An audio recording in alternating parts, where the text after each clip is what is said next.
Mike Wells, Pacer beat writer for the NE Star. Got longtime Pacer Jeff Foster here talking about the Pacers defense. The Pacers have been one of the best defensive teams in the league, and it's going to be the defensive end of the court that's going to have to carry them in the playoffs. And Jeff's going to break it down and tell them why they've been so successful this year. In the past, the Pacers have had Danny Granger play the 4 to kind of make when they play small ball. In the playoffs, teams could do that. Chicago or Atlanta could play Luol Deng or Josh Smith at the 4. Do the Pacers have the personnel to be able to do that? Well, a lot of teams will have to, with Roy and David and Tyler, with the Pacers being so big inside, they'll try to counter with putting an athletic 4 or maybe even a 3 at the power forward position. And in this clip here, what we see is the Bucks bring the ball down. Mike Dunleavy is playing the power forward position, and Tyler is on him, which is a natural mismatch for him. But Tyler does a good job getting out, covering him, denying the ball, and then getting back off the ball and getting into his defensive help, closing out, and then making a good slide into Roy, who again protects the rim and blocks the shot, knowing Tyler knows that he has that big backstop behind him to help him at the rim. Team defense is very, very key. Nobody's going to contain your man one-on-one. How big is it to be able to have a team concept where there's weak side help and guys are able to, make up when Paul gets beat or George gets beat off the dribble? Well, obviously we've been talking about Roy and his ability to protect the basket, but knowing that if Roy's not there or if someone else is in that position to rotate, knowing they're going to be there. And that's something that takes years of practicing with each other, playing with each other, and having that trust. And in this clip here, what we're going to see Lance, who's been doing a much better job than he used to, get up and fight through with Reddick, which allows Paul to get up into his man. And they pull Roy out to make him blue, and then Tyler does a great job rotating over to help Paul out. And Paul's able to get back, use his quick hands, and swipe the ball out of bounds. Obviously, Jeff, you spent a long time, your whole life playing basketball. But for the casual basketball fan, can you dummy some of the terminology down for the fans who don't watch the game as much? First off, you mentioned blue in the past. What exactly is a blue defense? A blue defense is a less aggressive defense.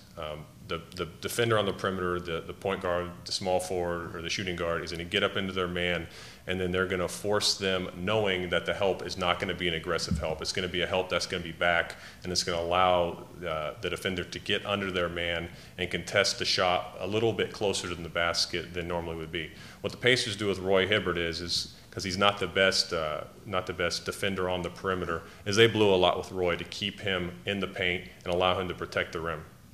What about when you got teams blitz a guy? You hear a lot of coaches, not only Frank Vogel, but coaches around the league, they say blitz or hedge out. What exactly is that? A blitz and hedge is a more aggressive style of defense. With the Pacers, you see Pendergraph, Tyler Hansbrough, David West, and Mahimi blitz or hedge. A blitz is basically a full-out trap of the ball with the big guy and the defender, like I said, the point guard, the shooting guard, a small forward.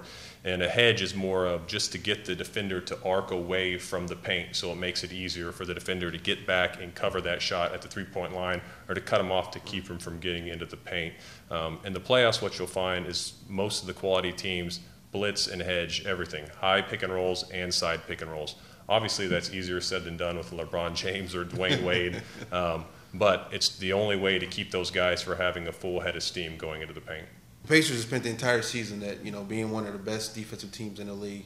Obviously, in the playoffs, defense is the key. What is going to be the key for them if they expect to advance even further than what they did last season in the playoffs defensively? Well, they need to bring back their defensive intensity and their execution from a week and a half, 2 weeks ago before the playoffs started. Because right now they're really struggling defensively. But I fully expect them to pick it up in the playoffs.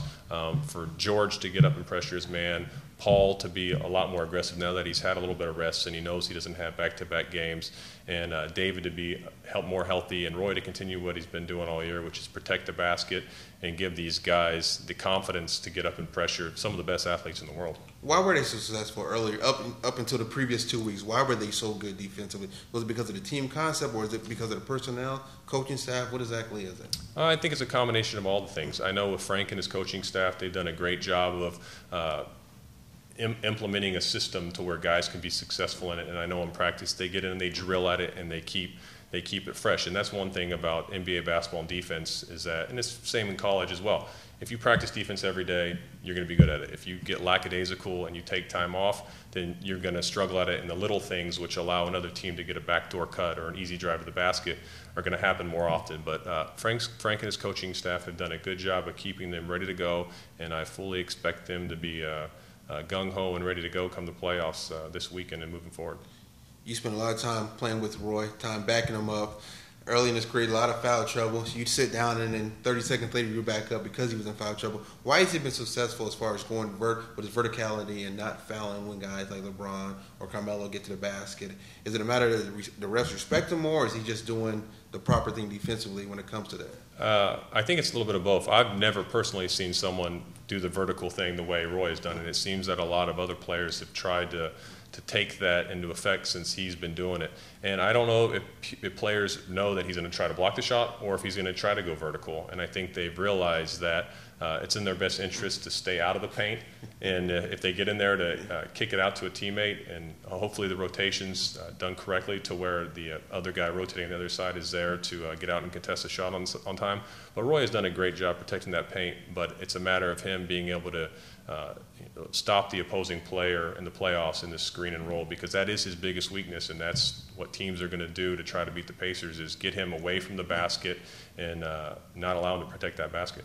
And then obviously with Roy in the middle, Paul's one of the premier perimeter defenders. Why is he such a good perimeter defender? Is it length, athleticism, or is it both, like you said with Roy? You know, Paul, from the first time I watched him work out, you can just tell he was blessed athletically, and he has taken that athleticism that he was blessed with and used his talent, and he's learned a lot. He has picked up so much in the last couple of years that he has taken out to the court. And I think a lot of what people have seen with Paul over the last couple months is that Paul's never been asked to score offensively and be the best defender. So Paul's tired. He's never had to do this before, but I think now with the rest that he's been able to get, he'll be able to focus more defensively, and he'll be able to be a force defensively and offensively in this playoffs. That's Jeff Foster, taking some of his time to come in to break down the Pacers defense, one of the best defensive teams in the NBA. I'm Mike Wells from the Indianapolis Star. Thanks for joining us.